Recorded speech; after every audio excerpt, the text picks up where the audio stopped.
اردنا الامانۃ علی السماوات، اے آسمانوں میری امانت تم لے لو، یہ قرآن تم لے لو۔ آسمان کہنے لگا اللہ میں تیرے ستاروں کا بوجھ اٹھا سکتا ہوں، تیرے چاند کا بوجھ اٹھا سکتا ہوں، تیرے سورج کا بوجھ اٹھا سکتا ہوں، لیکن اللہ یہ قرآن والی امانت اٹھانے کے میرے میں طاقت کوئی نہیں۔ زمین تم لے لو، میری امانت تم لے لو۔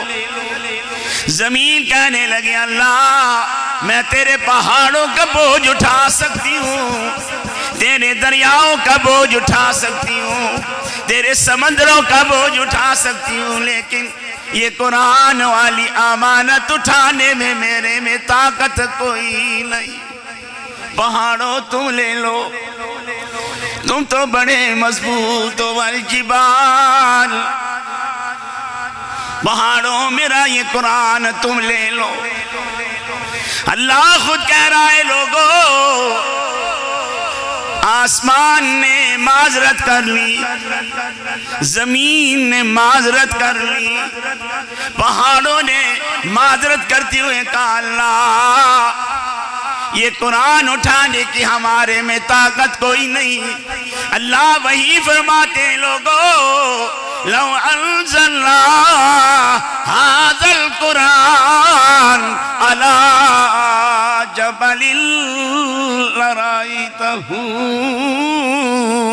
خاشعا۔ کیا زندگی کے لگے، ہر کتاب اللہ نے نبی کو عطا کی۔ حضرت عیسیٰ کو کتاب دی، اللہ نے عیسیٰ کو بلایا، عیسیٰ ادھر آ یہ کتاب لے لے۔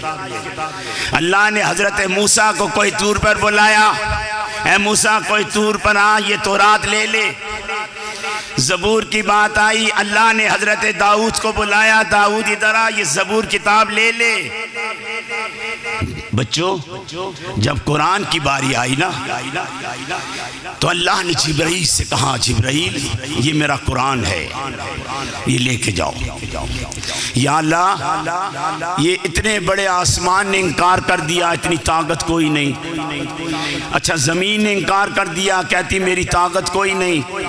پہاڑوں نے انکار کر دیا، یا اللہ ہماری طاقت کوئی نہیں۔ تو اللہ یہ کون سا طاقت والا ہے جس کو یوں تو قرآن دینے لگا ہے؟ بس یہی بات سمجھانے لگا۔ اپنے آپ کو طاقتور بنانا چاہتے ہو نا تو یہ میں جو بات سنانے لگا ہوں اپنے پلوں سے باندھ کے جائیے گا۔ یا اللہ یہ جو قرآن ہے یہ کہاں لے کر جاؤں، کدھر لے کر جاؤں؟ فرمایا ٹھیک ہے جبرائیل، آسمان نے بھی انکار کیا، جی ہاں زمین نے بھی انکار کیا۔ یہ قرآن کیا چیز ہے؟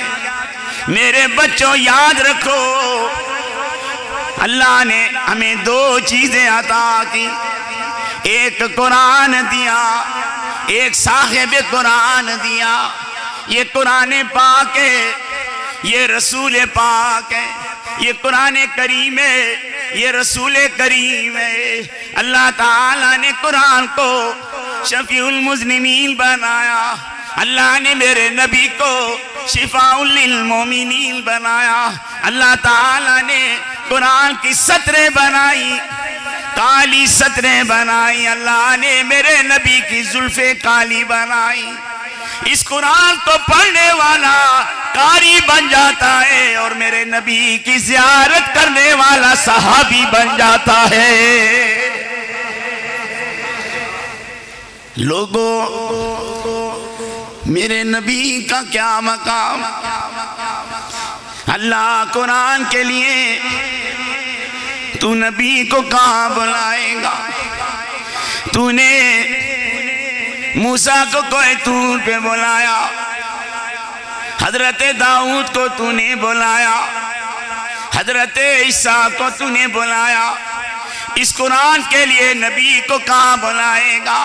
سنو میرے دوستو، میرے واجب الاحترام بزرگوں، میرے بچوں، علماء کرام کی موجودگی میں اللہ کہتا ہے کہ جبرائیل یہ ٹھیک ہے میں نے انجیل کے لیے عیسیٰ بلایا، میں نے تورات کے لیے موسیٰ بلایا، میں نے حضرت داؤد کو زبور کے لیے بلایا، لیکن میں قرآن کے لیے اپنے نبی کو نہیں بلاؤں گا۔ میرا نبی جہاں چل کے جائے گا میرا قرآن وہی اتر کر جائے گا۔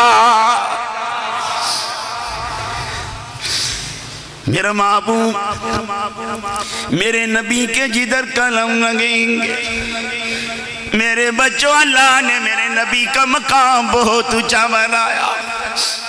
اللہ نے فرمایا میرے محبوب میں ذوالجلال ہوں گا، تو آمنہ کا لال ہوں گا، میں آسمانوں پہ ہوں گا، تو زمین پہ ہوں گا، میری خدائی ہوگی، تیری مصطفیٰ ہوگی، حوض کوثر میرا ہوگا، ساقی کوثر تو ہوگا۔ میرے محبوب آپ کا یہ مقام ہے، آپ کھڑے ہوں گے میں آسمانوں کو بلندیاں دے دوں گا، آپ زمین پہ بیٹھیں گے میں زمین کو وسعتیں دے دوں گا۔ میرے محبوب آپ بکری کے تھن پہ ہاتھ رکھیں گے میں دودھ کی نہریں جاری کر دوں گا، آپ میدان بدر میں سجدہ کریں گے میں فتح کے جھنڈے لہرا دوں گا، آپ اپنا لعاب ابو بکر کے پاؤں پہ لگاؤ گے میں زہر مٹا دوں گا، اپنا لعاب علی کی آنکھ پہ لگاؤ گے میں سارا درد ختم کر دوں گا۔ میرے محبوب میں نے آپ کا یہ مقام رکھا ہے کہ جب آپ قیامت کے دن سجدہ کریں گے تو میں آپ کی امت کو جنت کا ٹکٹ عطا کر دوں گا۔ حقیقت ہے دنیا کے بکھیڑوں میں پڑ گئے، فرقہ پرستیوں نے ہمیں برباد کر کے رکھ دیا۔ اللہ نے قرآن کو کیسے بنایا؟ دوستو میری بات کا برا نہ منانا، علماء کی موجودگی میں کہوں گا، اللہ تعالیٰ نے قرآن کی آیاتیں جوڑ جوڑ کر، اللہ نے قرآن کی آیاتیں جوڑ جوڑ کر قرآن بنایا، میرے نبی نے انسانوں کو جوڑ جوڑ کر مسلمان بنایا۔ ہمیں یہ حقیقت دیکھنی ہوگی۔ بس ایک واقعہ سنا کے اپنی بات کو ختم کرنا چاہوں گا۔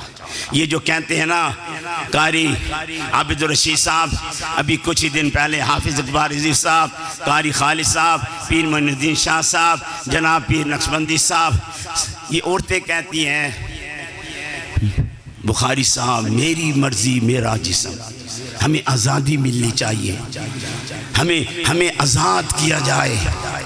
کیسی آزادی؟ کس قسم کی آزادی؟ آئیے میں آپ کو ایک خوبصورت بات بتانے لگا ہوں۔ یاد رکھو میرے دوستو، نہ جسم ہمارا ہے، نہ جان ہماری ہے، نہ زندگی ہماری ہے، زندگی دینے والا بھی وہ، زندگی لینے والا بھی وہ ہے۔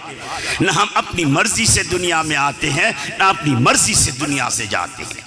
فرمایا کہ ایک صحابی رسول تھے، آخری واقعہ سنا کے بعد ختم کروں گا۔ صحابی رسول تھے، حضور کریم کے پاس تشریف لائے، کہنے لگے اللہ کے رسول مجھ سے زندگی میں گناہ ہوا ہے، میں چاہتا ہوں کہ اس گناہ کو پتہ نہیں اللہ نے معاف کیا کہ نہیں کیا، میں آپ سے پوچھنے کے لیے۔ بچوں غور سے سنیے گا اور میرے بزرگ دوست سارے یہ بات ذہن میں رکھیے گا، میری ماں بہنوں بیٹیوں کو بھی یہ بات سنائیے گا کہ آزادی مانگتے ہو، کہتے ہو ہمیں حقوق ملنے چاہیے، ہمیں آزادی ملنی چاہیے، آزادی کس سے مانگ رہے ہو؟ آؤ اللہ تعالیٰ کے رسول نے خواتین کو جو حقوق عطا کیے اس کا ایک جھلک آپ کو دکھانے لگا ہو۔ صحابی رسول بیٹھے، حضور نے فرمایا کیا بات ہے بھائی؟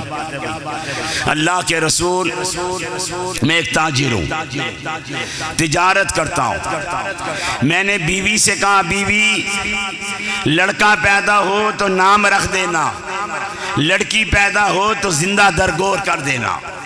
میں اپنی بیوی کو یہ کہہ کے چلا گیا۔ اللہ کے رسول 2 سال کے بعد جب میں واپس آیا میں نے دیکھا کہ میرے دروازے کے سامنے ایک بڑی خوبصورت بچی 2 سال کی کھڑی ہوئی ہے، اتنی پیاری بچی، اتنی خوبصورت، میرا دل چاہا میں اس کو سینے سے لگاؤں۔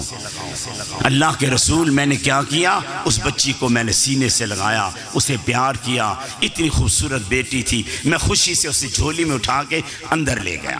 میں نے کہا بیوی یہ دیکھ کتنی پیاری بیٹی ہے، پتہ نہیں کس کی بیٹی ہے۔ اب اس کو یہ نہیں پتا تھا کہ یہ اسی صحابی کی بیٹی ہے۔ بیوی سے کہنے لگا یہ کس محلے والے کی بچی ہے اور اتنی خوبصورت بچی، اتنی پیاری بچی؟ اب سنیے، حضور کریم نے فرمایا اچھا تو بڑا خوش ہوا بچی کو دیکھ کر؟ جی ہاں اللہ کے رسول میری بیوی بھی بڑی خوش ہوئی۔ کہنے لگی میاں میں آپ کو خوشخبری سناؤں؟ کہاں سناؤ؟ خوشخبری یہ ہے کہ میرے ہاں بیٹی ہی پیدا ہوئی تھی، میں نے آپ کی ڈر کی وجہ سے اپنی بہن کے گھر سے بھیج دیا چھپا کے، اس کو کہا کہ پالو پرورش کرو۔ 2 سال کے بعد جب آپ تشریف لائے ہیں نا میں بچی کو لے کر آئی ہوں کہ بیٹی واپس آ، تیرا والد آ رہا ہے، اپنے والد کی زیارت کر لے۔ اللہ کے رسول، اب دردناک واقعہ سنا کر اپنی بات کو ختم کروں گا۔ اللہ کے رسول جب مجھے یہ پتا چلا کہ یہ میری بیٹی ہے، میں نے فٹوفٹ کیا کیا، اس بچی کو اٹھا کے زمین پہ پٹک دیا۔ میری آنکھوں میں خون اتر آیا۔ میں نے کیا کیا، میں اندر گیا، میں نے رسی اٹھائی، میں نے چھری لی، میں نے زمین کھودنے والی کدائی لی۔ میں نے کہا میرے گھر بیٹی پیدا ہو گئی۔ سنو آزادی مانگنے والوں، میں آپ کو یہ واقعہ سنا اس لیے رہا ہوں تاکہ ہمیں پتہ چلے کہ اللہ کے رسول کے زمانے میں خواتین کے ساتھ اور بچیوں کے ساتھ کیا ہوا کرتا تھا۔ حضور کریم خاموش ہو گئے، کہنے لگے کیا کیا یار تو نے؟ بچی کو نیچے پھینک دیا۔ جی ہاں اللہ کے رسول میری آنکھوں میں خون اتر آیا، میں نے بچی کو اٹھا کے نیچے پھینک دیا، میں نے اس کے لیے چھری لی، اسے ذبح کروں گا۔ میں نے کہا تڑپے گی میں اسے رسیوں سے باندھوں گا۔ اللہ کے رسول میں نے چھری بھی لی، میں نے رسی بھی لی، میں نے بچی کو بالوں سے پکڑ کر گھسیٹتا ہوا یا رسول اللہ گلیوں میں لے گیا۔ یہ وہ مقام ہے دوستو، میرے نبی پاک نے رونا شروع کر دیا۔ سامی کیا تو نے اسے معاف کر دیا؟ نہیں اللہ کے رسول گرمی کا موسم ہے، اس کے پاؤں میں جوتے بھی کوئی نہیں، ننگے پاؤں میری محبت میں چلی جا رہی ہے، اس کی آنکھیں میرے چہرے پہ لگی ہوئی ہے۔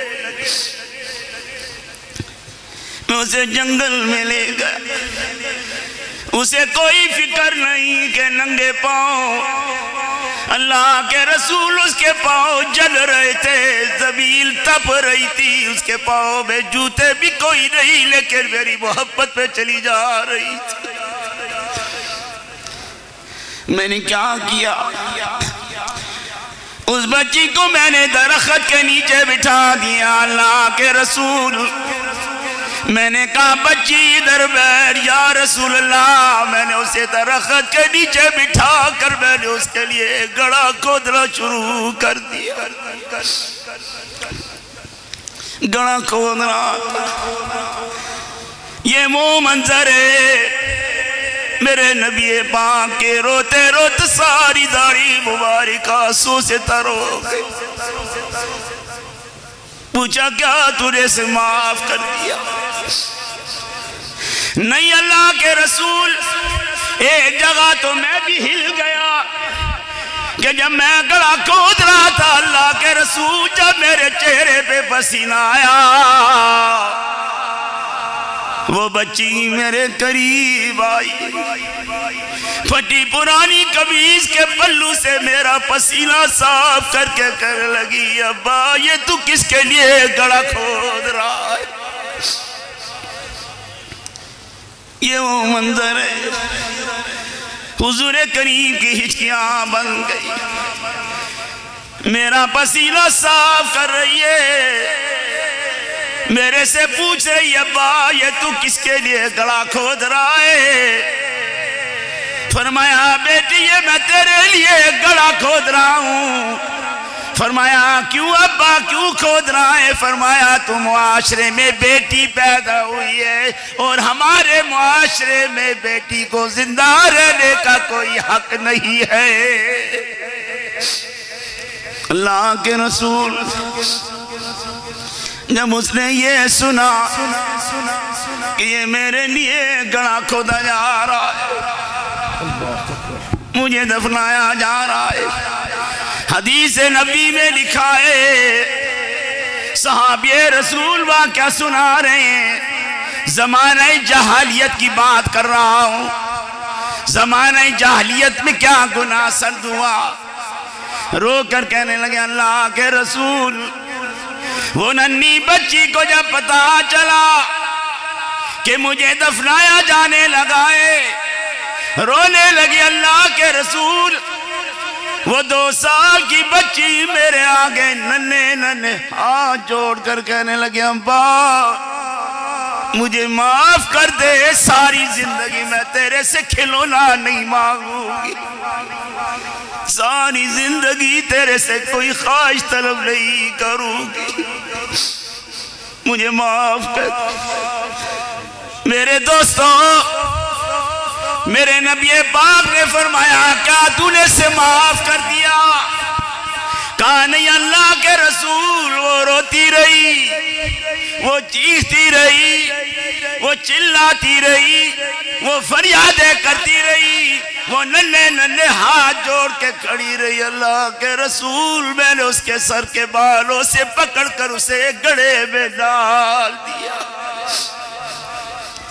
مٹی پھینک رہا تھا، رو رہی تھی، مٹی جا رہی تھی، یا رسول اللہ، تاکہ اس کی آواز بند ہو گئی، اس کی آنکھیں بند ہو گئی، اس کے اوپر میں نے زندگی کے اندر ہی اس پر مٹی ڈال کر اسے زندہ دفن کر دیا۔ حضور کریم رو رہے، کہا اللہ تجھے معاف کر دے گا، لیکن سنو، رسول کریم نے فرمایا لوگوں بچیوں سے پیار کیا کرو، بیٹیوں سے پیار کیا کرو۔ اللہ کے رسول نے عورت کو وہ مقام عطا کیا ہے، جب عورت بہن بن کر آتی ہے اس کے سر پر عزت کی چادر ہوتی ہے، جب بیٹی بن کر آتی ہے اس کے سر پر عظمت کی چادر ہوتی ہے، عورت جب بیوی بن کر آتی ہے خدا اس کی جھولی پہ خاوند کی وفائیں ڈال دیتا ہے، عورت جب ماں بن کے آتی ہے اللہ اس کے قدموں میں جنت کا ڈھیر لگا دیتا ہے۔ یہ حقیقت اسلام ہے۔ بچوں یہ سیکھ کر جاؤ، لوگوں کو بتاؤ اسلام ہمیں کیا عظمت سکھاتا ہے۔ مال و زر جہاں کی تمنا نہیں مجھے، عشق رسول ہی میری متاع حیات ہے۔ ارے یارو میں دہلیز مصطفیٰ چھوڑ کے جاؤں گا کہاں، میرا تو آسرا ہی محمد کی ذات ہے۔ وآخر دعوانا الحمدللہ۔ ماشاءاللہ، یہ تھے علامہ سید پیر اظہار شاہ بخاری صاحب، اور آپ کے